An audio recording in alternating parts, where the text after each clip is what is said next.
Hi everybody. Just a small video to follow up on what we were doing in animation class today for the Christmas animation. And I said I'd make a little video for the light bulb and the color changing circle. Okay, so you can see on the stage here, I've got a basic stage. I've put a Christmas tree onto it. I have the Slogan Colors logo up there. The tree and the logo are both on the third layer down here in the layers palette. It's called tree because I want to put the bulbs on top of it. Over in the library, you'll see that I've imported a few different colored bulbs. So we'll get started on it. Okay, so this very first frame here, let me just delete it. This very first frame here, I'm just going to drag a bulb over onto it. The red one is already, so I have that there. Now all we want with the bulb is for it just to change color every second or so, or every 30 frames. So all I need to do with that is just go down to frame 30 on that layer and go insert keyframe, and you'll see it just repeats the keyframe. So it's at the moment they're both red. But what I do is I click on frame 30 and I right click on the bulb and go swap bitmap, and it gives me the option to just change the image on that frame.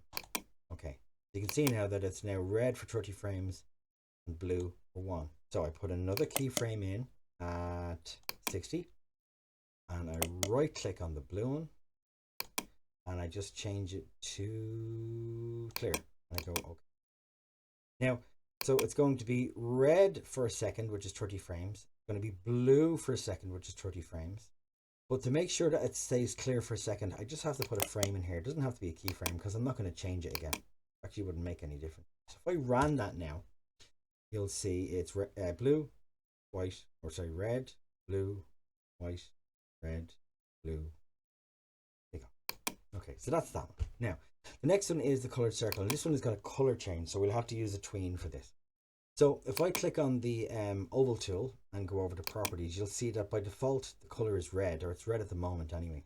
So that kind of suits me. I'm just going to draw a little circle down here. Now, you know, by changing the color of this, I could change it to any color I want and put a kind of a stroke around it. There's a little black line around it at the moment. You can see it there. I could change that if I wanted, but it doesn't really matter for what I'm doing right now. Okay, so same thing again. I'm going to put a keyframe in at 30. So I go insert keyframe, and you'll see at the moment the keyframe always just copies what was there before. So what I do is I'm going to click on that keyframe. The bulb is automatically selected, of the little circle. So I'm just going to change that to a different color. I'm going to change it to green. Now at this moment in time, it's only green on that frame 30 until I come on down here. I right click on the first 30 frames and I go create a shape tween. Now what the shape tween does is it adds a transition in from red to green. Okay, now I can do that again. So I'm going to put a keyframe in at 60 and the bulb is already selected as green there. So I'm going to go over to and 1 second. Ooh. There we go. Okay, so I'm going to go in here and I'm going to, what was it? It was red and green. All right, we'll go with something kind of bluish. We go blue. Okay, again, right click and shape tween. So this should go from red, changing to green, changing to blue. And what we want is for it to be smooth. So if it starts off as red and then goes green and then goes blue, ideally what we should do is actually have it changing back to red again. So I'm going to put a keyframe in here.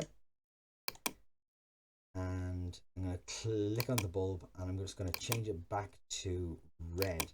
So now what will happen is, I'm going to put in my shape tween.